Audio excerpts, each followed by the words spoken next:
નમસ્કાર મિત્રો, એકવાર ફરીથી સ્વાગત છે તમારું આપણી યુટ્યુબ ચેનલમાં. એસએસસી સ્ટાફ સિલેક્શન કમિશન એ કેન્દ્ર સરકારનું એક એવું નામ છે જેમાં દરેક વિદ્યાર્થીની ઈચ્છા હોય છે કે નોકરી કરવાનું, કારણ કે ત્યાં તમને પગાર ધોરણ પણ સારું મળે છે અને જોબ છે તે પરમનન્ટ હોય છે અને સાથે સાથે ઓલ ઇન્ડિયામાં ટ્રાન્સફર થતું રહે છે. તે માટે જો તમારું પણ સપનું છે એસએસસીમાં નોકરી મેળવવાનું, તો આ વિડીયો તમારા માટે છે, કારણ કે હાલમાં જ એસએસસી એક મોટી ભરતીને લઈને જાહેરાત કરવામાં આવી છે. તો જાણીએ કઈ ભરતી છે, શું લાયકાત છે, પગાર કેટલો રહેશે, તે બધું જ તમને આ વિડીયોમાં જાણવા મળશે. તો વિડીયો છેક સુધી જોવા વિનંતી, અને જે લોકો આપણી ચેનલમાં નવા હોય તો પ્લીઝ આ ચેનલને સબસ્ક્રાઈબ કરી લો, બાજુમાં આપેલા બેલ આઇકન પર ક્લિક કરી લો, કારણ કે આપણી ચેનલમાં તમામ સરકારી ભરતીની માહિતી સૌથી પહેલા અને સચોટ આપવામાં આવે છે.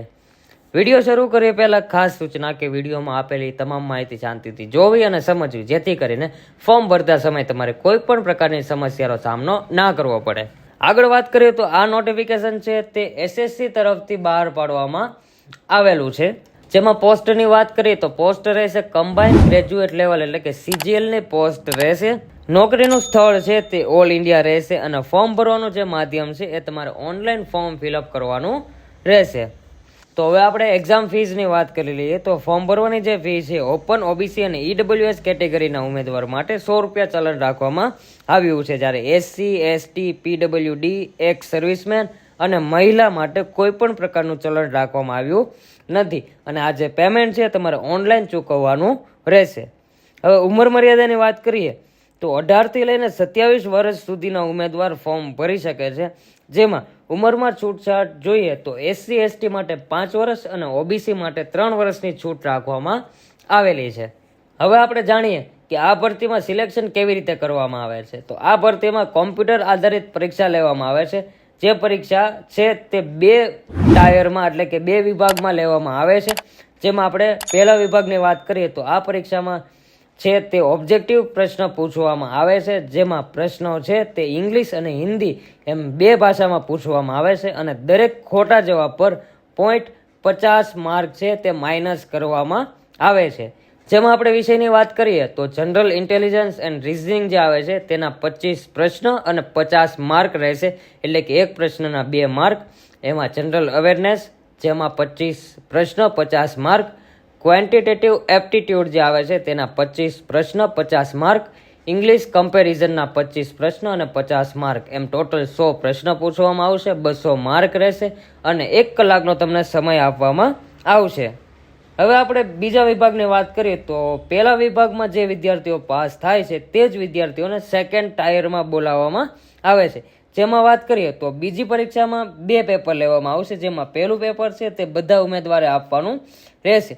ત્યારબાદના પેપર છે તે પોસ્ટ પ્રમાણે આપવાના હોય છે, એટલે બીજું પેપર છે બધાએ આપવાનું હોતું નથી. જે લોકોની જે પોસ્ટ હોય છે એ રીતે એ લોકોને બીજું પેપર આપવાનું હોય છે. હવે આપણે મેઇન ટોપિક ઉપર આવીએ કે કેટલી જગ્યા છે. તો કુલ 17,727 જગ્યા પર ભરતી કરવામાં આવી છે. એમાં કેટેગરી અને પોસ્ટ પ્રમાણે જગ્યા વહેંચવામાં આવી છે. હવે ઘણા લોકોને એવું થતું હોય છે કે એસએસસીની ભરતી એટલે જીડીની ભરતી, પરંતુ એવું નથી મિત્રો. એસએસસી એટલે કેન્દ્ર સરકારની તમામ ભરતી કરતું એક માધ્યમ છે. તેના દ્વારા કેન્દ્ર સરકારની તમામ ભરતી કરવામાં આવતી હોય છે. જો તમારે આ ભરતીમાં કઈ પોસ્ટ છે અને તેનું કામ શું કરવાનું હોય છે એ જાણવું હોય તો મને નીચે કમેન્ટ કરો, જેથી હું નેક્સ્ટ વિડીયો પોસ્ટ અને તેનું કામકાજ શું હોય છે એ હું તમને સ્પેશિયલી વિડીયો બનાવીને જણાવીશ. હવે આપણે લાયકાતની વાત કરીએ તો જે ઉમેદવાર ગ્રેજ્યુએટ કમ્પ્લીટ કરેલું હોય તે દરેક ઉમેદવાર અહીંયા એપ્લાય કરી શકે છે. મિત્રો, ગ્રેજ્યુએટ કોઈ પણ ઉમેદવાર અહીંયા એપ્લાય કરી શકે છે. હવે આપણે ફોર્મ ભરવાની તારીખની વાત કરી લઈએ તો ફોર્મ ભરવાની તારીખ છે 24/6/2024થી ફોર્મ ભરવાના શરૂ થઈ ગયા છે અને જેની છેલ્લી તારીખ છે એ 24/7/2024 સુધીમાં તમારે ઓનલાઈન ફોર્મ ફિલઅપ કરવાના રહેશે. જેની પરીક્ષા છે તે સપ્ટેમ્બર-ઓક્ટોબરમાં લેવામાં આવશે. તેની તારીખ હજુ બહાર પાડવામાં આવી નથી. આઈ હોપ કે આ ભરતીની તમામ માહિતી તમને સમજાઈ ગઈ છે. છતાં પણ કોઈ પ્રશ્ન હોય તો મને કોમેન્ટ કરીને જણાવો, અને જો તમારે ઘરે બેઠા ફોર્મ ભરવું હોય તો અહીંયા સ્ક્રીન ઉપર જે તમને નંબર શો થઈ રહ્યો છે ત્યાં તમે મેસેજ કરો, જેથી તમે ઘરે બેઠા ફોર્મ ભરી શકો છો. અને જે લોકોએ હજુ સુધી આપણી ચેનલને સબસ્ક્રાઈબ નથી કરી તો જલ્દીથી જઈને સબસ્ક્રાઈબ કરી લો, જેથી જ્યારે પણ હું નવો વિડીયો અપલોડ કરું તો નોટિફિકેશન સૌથી પહેલાં તમને મળી જાય. એ સાથે મળીએ નેક્સ્ટ વિડીયોમાં. જય હિન્દ, જય ભારત.